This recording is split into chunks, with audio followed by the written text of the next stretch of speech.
जय Shri Swaminarayan. Standard 8 social science, chapter number 3, nationalism in India. Dear student,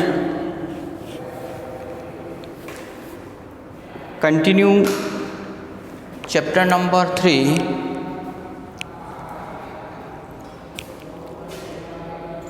Today I am going to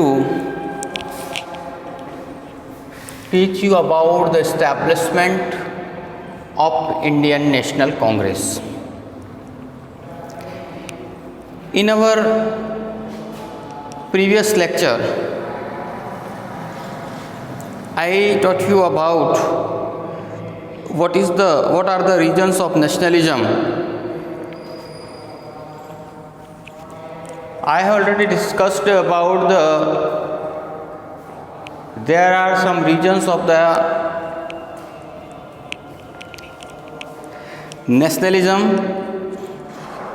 in that political regions, economic regions, transport and the telecommunication, literature and education, newspaper, magnificent heritage of our country. These all important factor played the important role for nationalism in our country. Today I am going to discuss about the establishment of Indian National Congress.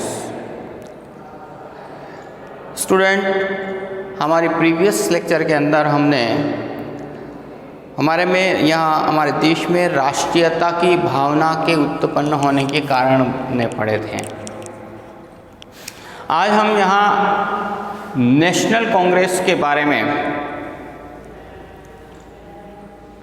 पढ़ने जाएंगे। इसका establishment कब हुआ, कैसे हुआ,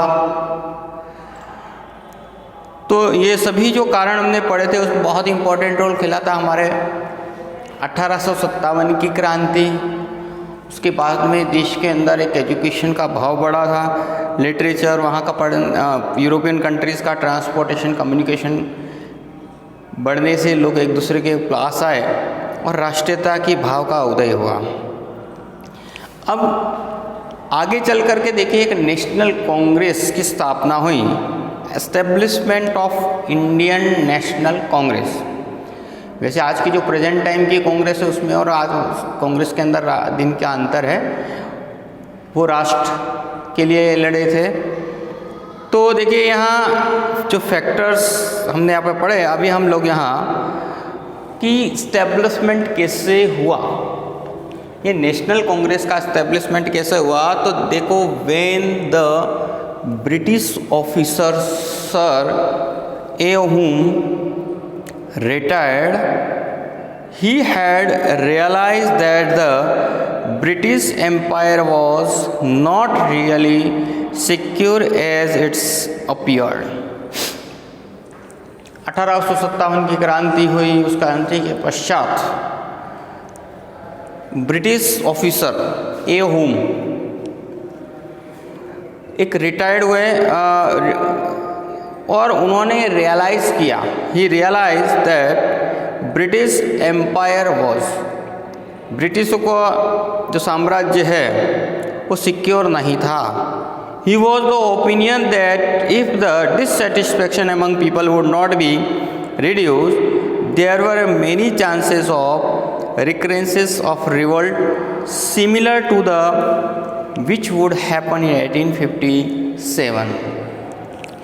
और यदि लोगों का सेटिस्फेक्शन नहीं होगा, लोगों में यदि सेटिस्फाइड नहीं होगी उनकी मांगे, तो जिस तरीके से 1857 के अंदर रिवॉल्ट हुआ था, अंग्रेज़ों को और ऐसे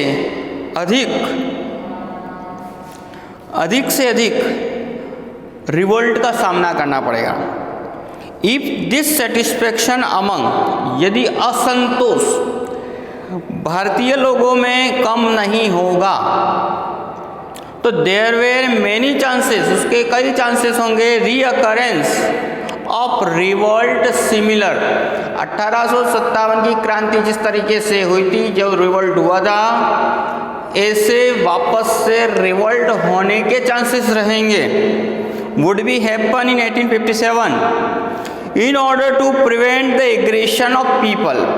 लोगों के इस एग्रेशन को रोकने के लिए he thought of establishing constitutional organisation. तो in order to prevent the aggression, जो ऐसे भाव, एग्रेसिव भाव प्रोड्यूस ना हो, इसलिए उनकी सोच पर उन्होंने सोचा कि एक कॉन्स्टिट्यूशनल ऑर्गेनाइजेशन का एस्टेब्लिशमेंट हो।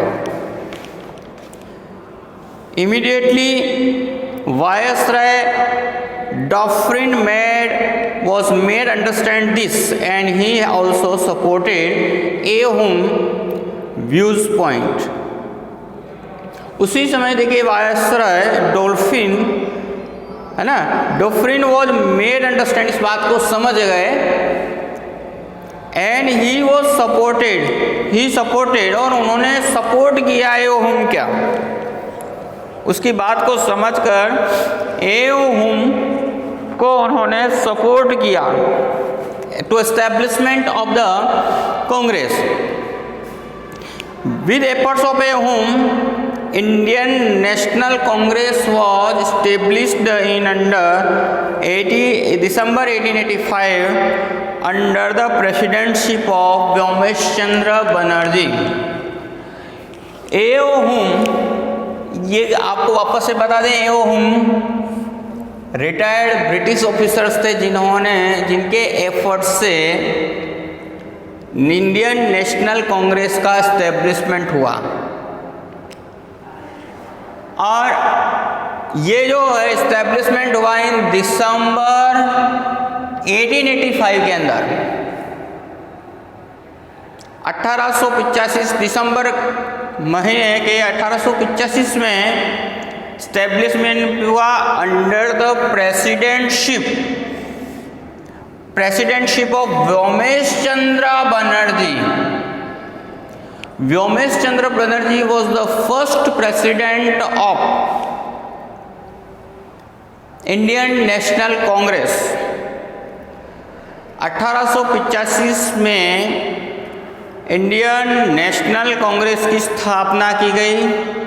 उसके पहले जो प्रेसिडेंट थे वो Vyomesh Chandra Banerjee.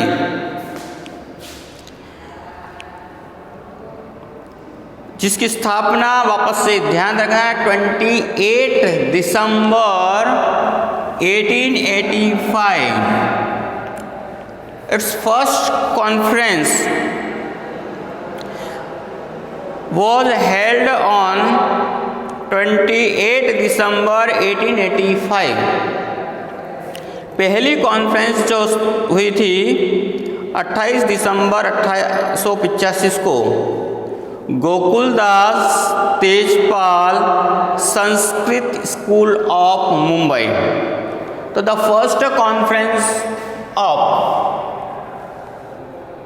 First congress of Indian National Congress was held in Mumbai।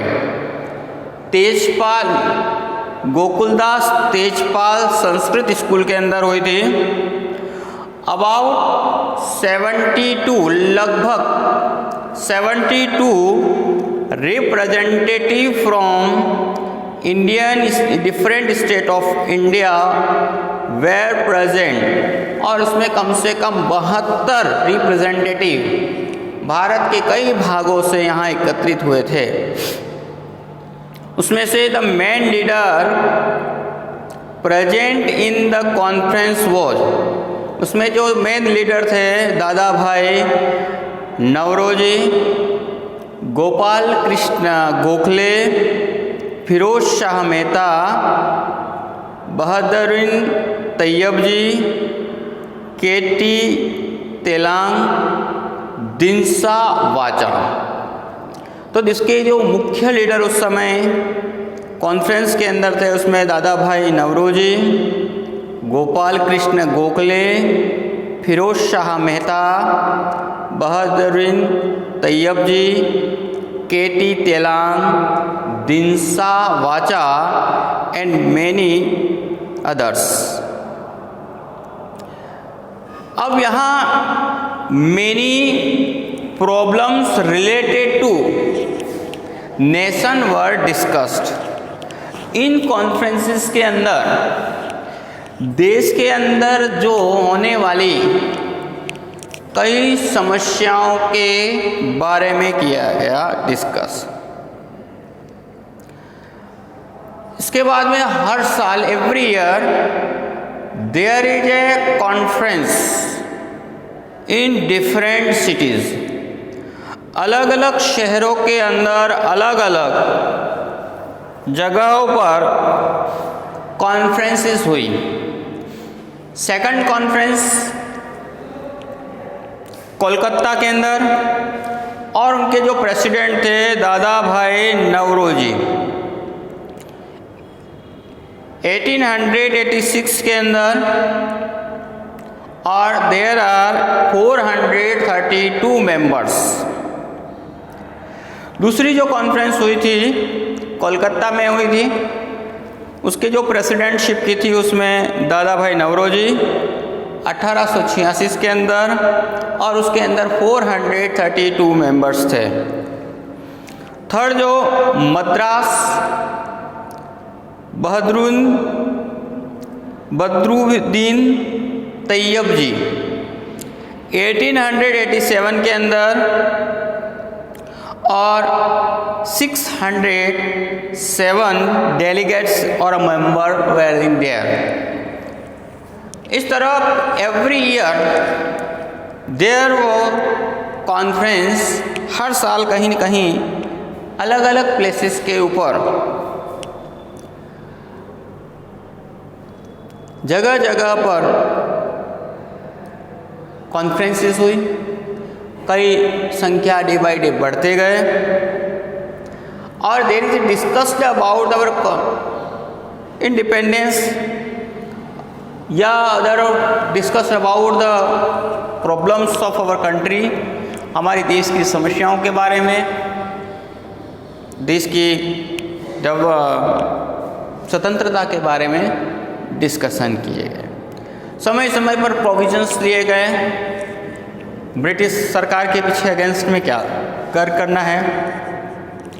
अब जो हम पढ़ने जा रहे हैं जिसके अंदर इंडियन नेशनल कांग्रेस 1885 से लगा करके 1885 टू 1905 के बीच का जो है ना कांग्रेस के समय के लिए दो फेज में डिवाइड किया गया है।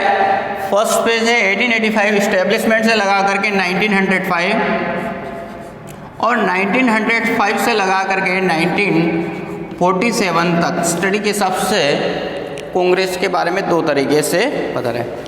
The first step adopted by national Congress was framing the constitution. पहला जो स्टेप्स था वो हमारे यहाँ फ्रेमिंग द कॉन्स्टिट्यूशन का निर्माण। दिस महासभा had put the some demands related to political right, economic and social development and for educational progress. इस महासभा ने सबसे पहले जो डिमांड रखी रिलेटेड टू पॉलिटिकल राइट्स, राजनीतिक अधिकारों की मांग की, इकोनॉमिक आर्थिक और सोशल डेवलपमेंट, और इसके अतिरिक्त एजुकेशनल प्रोग्रेस की बात रखी। This demand were rejected by British government, और ये जो भी डिमांड रखे वो अंग्रेजों के द्वारा रिजेक्ट कर दी गई। This demand had led a strong foundation of future struggle. इस डिमांड ने स्ट्रॉन्ग फाउंडेशन, एक मजबूत फाउंडेशन दिया आगे के फ्यूचर के स्ट्रगल के लिए, हमारे स्वतंत्रता के लिए एक बहुत बड़ी एक नींव रखी। Various demands were presented before the British government. कई तरह के, है ना, कई तरह की मांगों को रखा गया। British government like Indian should be included in government services.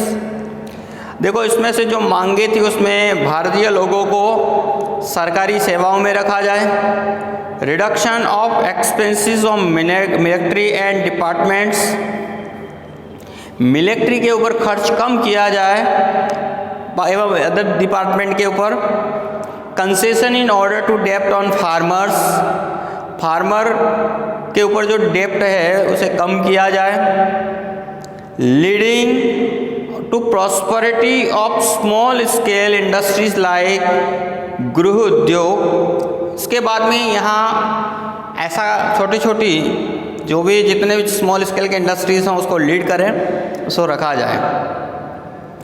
The Mahasabha Indian National Congress had passed many recommendations like keeping 50% elected representative by expanding the central and regional constituencies।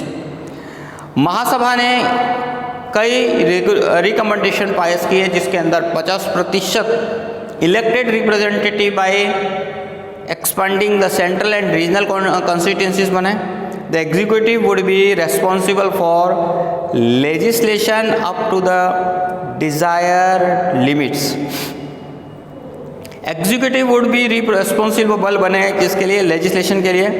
And due to the demand put forward by Mahasabha the Britishers relaxed control the newspaper and passed the law to the individual freedom and freedom of speech.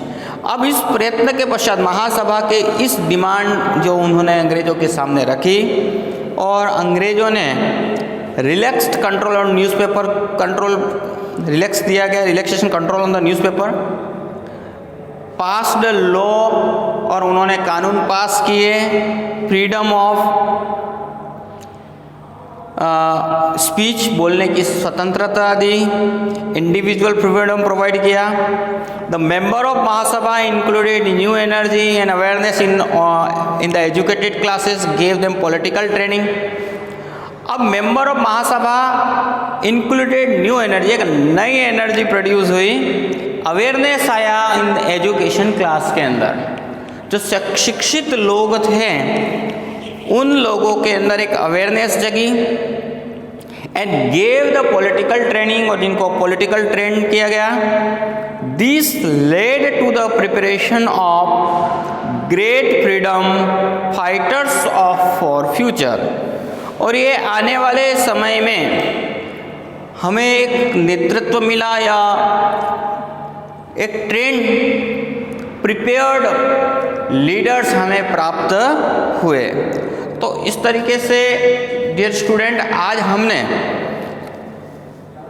Indian National Congress, establishment of Indian National Congress के बारे में पढ़ा।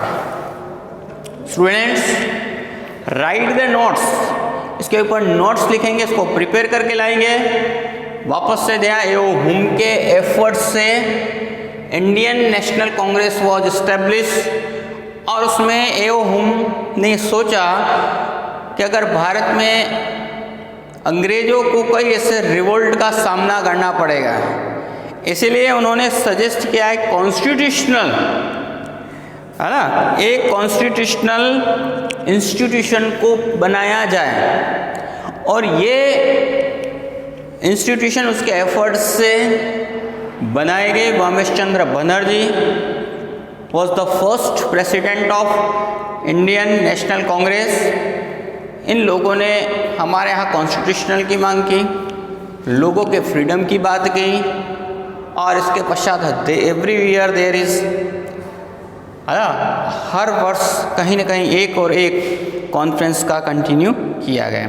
और एक हम एक better foundation we got better foundation for our freedom. Freedom के लिए हमें एक बहुत अच्छा एक फाउंडेशन मिला। और ख़ास करके ये अलग अलग शहरों में, अलग अलग समय में, अलग अलग शहरों के अंदर, हर वर्ष अलग अलग शहरों में करने से awareness arise in the people, arose in the people, लोगों में क्रांति आई, लोगों में जागृति आई। इस तरीके से समय समय पर इस इंस्टीट्यूशन ने अंग्रेज़ों से मांग की, डिमांड की। अब कल जो हम पढ़ेंगे डिवाइड रूल्स को पढ़ेंगे। कब यहाँ तक आपको हम कंप्लीट करें। जय श्री स्वामीनारायण।